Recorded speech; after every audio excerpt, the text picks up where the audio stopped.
This is Kaya Papaya, and we are here with Wray Ardan, the author of Sweet Desire, Wicked Fate, the award-winning young adult novel. You can find her book on Amazon.com, Barnes & Noble, or via her website, sweetdesirewickedfate.com. Can you tell us a little about your book, Wray? Yeah, hi, Kaya. It's really good to be here, too.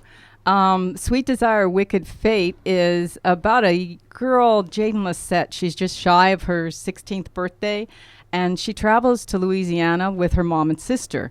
And while she's there, she meets a guy, and she totally falls head over heels, and it's cute and sweet and a lovely new romance, and then she falls into a living hell. She uncovers her family's deadly secret, and everything in her life becomes a nightmare. And because of that encounter with her family's, quote, deadly secret, everything in her changes. I don't know how much to give away on this. No, that sounds pretty good, like a really good summary of the book. I read the book and it was amazing. It was very well written, and it was so good. Thank you. Very great author. Have you started any sequels yet? Yep, I'm on book 2 right now and contemplating what's going to happen in book 3. Book 2 should be out by this summer, and it has a new cast of creepy characters, though as far as Jaden, the protagonist, and her love interest are the same. Oh, that's awesome. I can't wait till the sequel, because the first one really dragged you in, so I'm really excited for the second one. You self-published your book, and it won the Reader's Favorite Gold Medal Young Adult Award. Was that a surprise? Yes, a great, big, wonderful surprise. I didn't expect that at all, and it gave me definitely a sense of confidence to go into book 2. At times, I still question that I actually won the award, but it's settling in slowly but surely, and I can see how it's affected my writing, and that like I said, I'm just feeling more confident now with how I'm writing book 2. Yeah, that's really cool. I'm very excited that you won that award. That was very cool. I was reading the book and I looked at the cover and I saw the little sticker that said that you won the gold medal, and I was like, wow, that's so cool. And I was just so excited. Well, we went to Florida to the award ceremony, and the book takes place in Louisiana, and I've never actually been to Louisiana. So we stopped in Louisiana on the way to the award ceremony, and we were actually blown away by Louisiana. It was so beautiful, and everybody we met was so gracious and nice.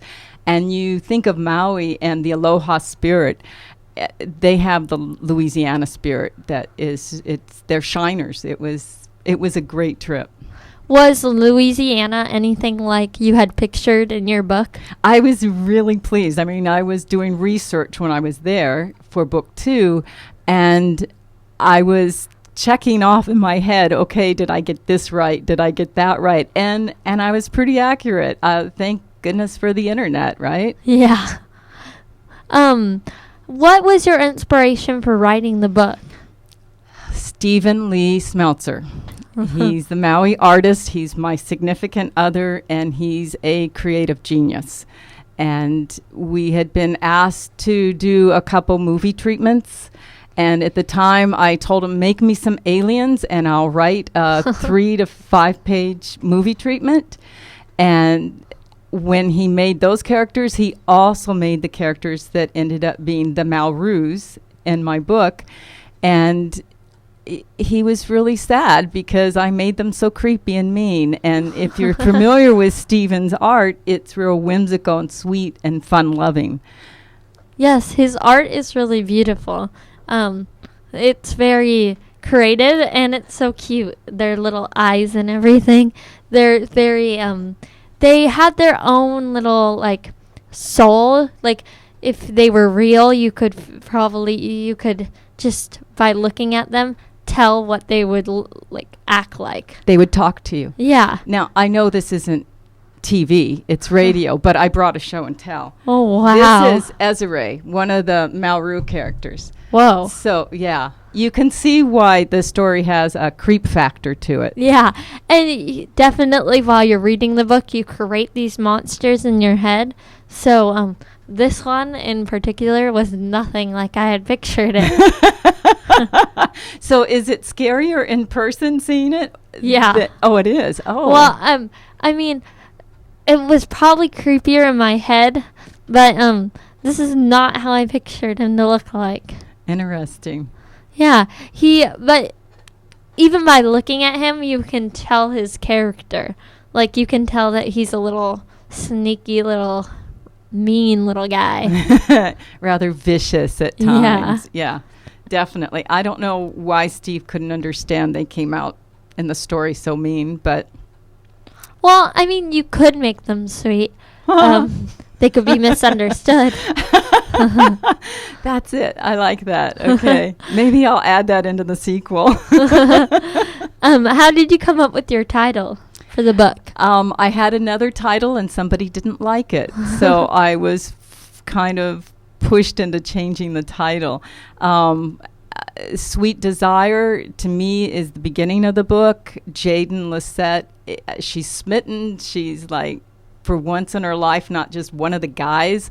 She's met a guy that likes her as much as she likes him. And so there's this sweet desire. And then middle of the book, it becomes more of a wicked fate in that her destiny changes so drastically. May I ask why you chose Louisiana? Actually, when I first started the book, I had photographed Steve's characters, and it was like their little voices started talking to me, and they told me Louisiana, and I was like, okay, I guess you're going to be in Louisiana. Oh, that's so sweet.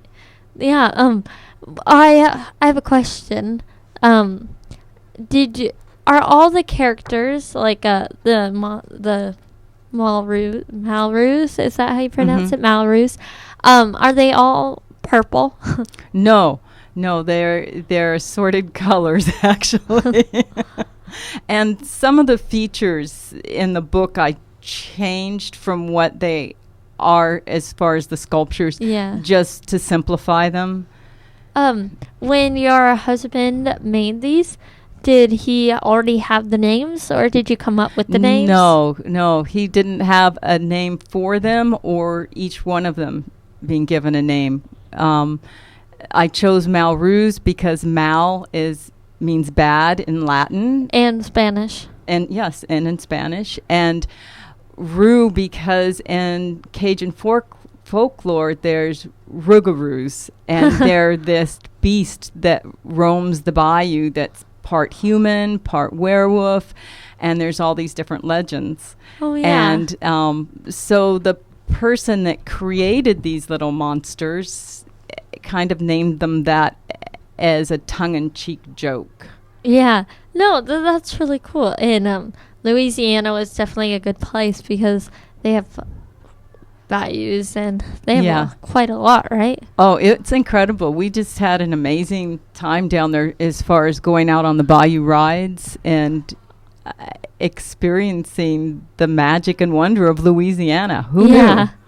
Did you, while you were visiting, did you place oh, that's where Jaden would live, and oh, that's where they would all be? We did do that, actually. Which, again, I say thank goodness for the internet, because I had researched everything online. So I was just hoping it was accurate. And when we were driving around and stopping in different little towns, we were like, yeah, this is where she would be. And also in your sequel and your other one, your third book, I don't know what they call the third one. Is it going to all still be in Louisiana? At this point, book 2 is definitely Louisiana, and book 3, I'm waiting for the characters to talk to me in my head. And then a lot of times in the story, I honestly don't know what's going to happen until they tell me. I also had a question about these characters. I know a lot of you can't see them, so right now I'm looking at one that has a little spike in its head, and I was wondering if that's like where they keep any of their poisons. Yeah, the toxins will be in their fangs, and like you can see he has a little spike on his chin too, so there's scorpion venom that he can stab into you from his chin. So yeah, nothing is wasted on them. And may I ask how tall are they? Like, is that how you would picture them? In the book, they're I would say 12 to 16 inches tall. Oh, that's pretty short. Yeah, they They're go like like to the little. knees. Yeah. Yeah, they're not massive, huge things. Yeah. Well, still, that's pretty big for what I pictured. I thought they were like little tiny guys. Yeah, that makes them cute and sweet. Yeah. And these guys aren't. No. I also had a question about you have all these bad guys, but there is a good guy named Violet. Yeah, thank you for remembering And her. she's called Bellybone. Yeah, belly bone, and that's actually an old word, and it means a woman of beauty and kindness. And I don't know how old. I'm thinking the 1700s. It's definitely out of fashion nowadays. And some of her DNA is the professor's wife's DNA. Yeah. So he adored his wife, and Until he didn't. that's where he came up with Bellybone. Yeah. And did your husband did you come up with her by one of the did he ever create one that looked like Violet? Yeah. Yeah, there is a Violet that I have in my office at home. And she's got these great little wings and crazy pompous hair. And she's probably you would, when you see her, she's probably sweet looking. She's like a little fairy. Yeah. Where these guys are like, oh, you want to steer clear of them. And their little clothes, how did the professor, did he make them? I think of them as doll clothes. Yeah. So just go out and purchase them. Yeah. Dress. It's like a little. Dress your Malroo. Yeah. That's so great. Well, thank you for your time. I'm so happy because now I'm all clear on some of the questions I had. And I hope you all see her, read her book, Sweet Desire, Wicked Fate. You can get her novel on Amazon.com, Barnes & Noble, or via her website, sweetdesirewickedfate.com. And thank you so much, Ray. Oh, thank you so much, Kaya, for having me here. It's one of my favorite places.